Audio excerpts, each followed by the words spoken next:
Hi, Andrea. Oh, Lucille. Have you cleaned up? Kung gusto mo, meron akong hand sanitizer dito. Pahiram ko sa'yo.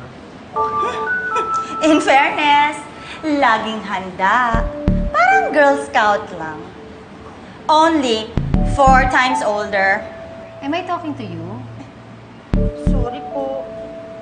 Tita. Che! Love, huwag ka sanang magagalit sa itatanong ko sa'yo, ha?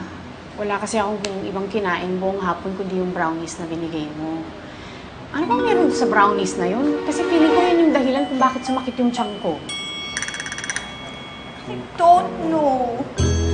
Pero bakit hindi siya ang tanungin natin? Bilang siya naman ang nagbigay ng brownies sa akin para iabot ko sa'yo. Ay, don't give me that face, tita, na parang wala kang alam. Umamin ka na. Meron bang something ang brownies na binigay mo sa akin para iabot ko kay Ma'am Andrea? Yes or no? No. No. Meaning, walang something. Yes. Yes? Meaning? Ay, so confusing. Ang hirap mo kausap. Yes ba or no? Lucille, may kinalaman ka ba sa nangyari sa akin? Andrea, are you implying na meron akong nilagay sa brownies para mapupo ka?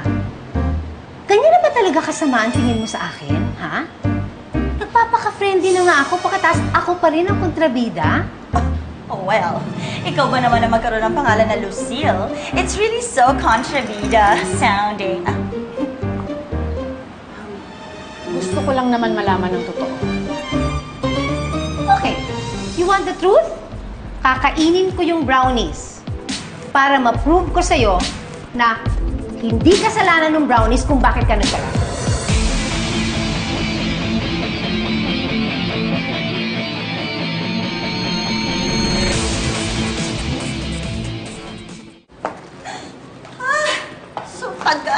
So tagal naman.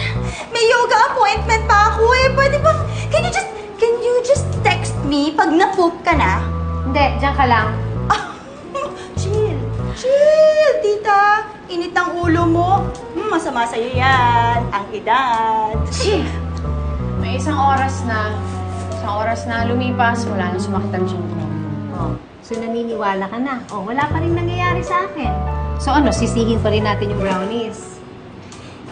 Bakit ba naman kasing kailangan ipaabot mo pa sa akin eh? Why didn't you just give it yourself? So suspicious lang. Alam mo, dumi ng utak mo. Ang dumi. Makadumi-dumi na agad. Hindi ba pwedeng kina-clarify ko lang ang mga things? Alam mo, kanina pa ako naiirita sa'yo. Kanina pa! Okay, stop it. Mag-aaway na kayo niyan. Okay, you made your point. I'm sorry kung napagbintangan kita, Lucille. Hindi ko naman sinasadya na masaktan yung feelings mo. Okay. Tama na yan, ha?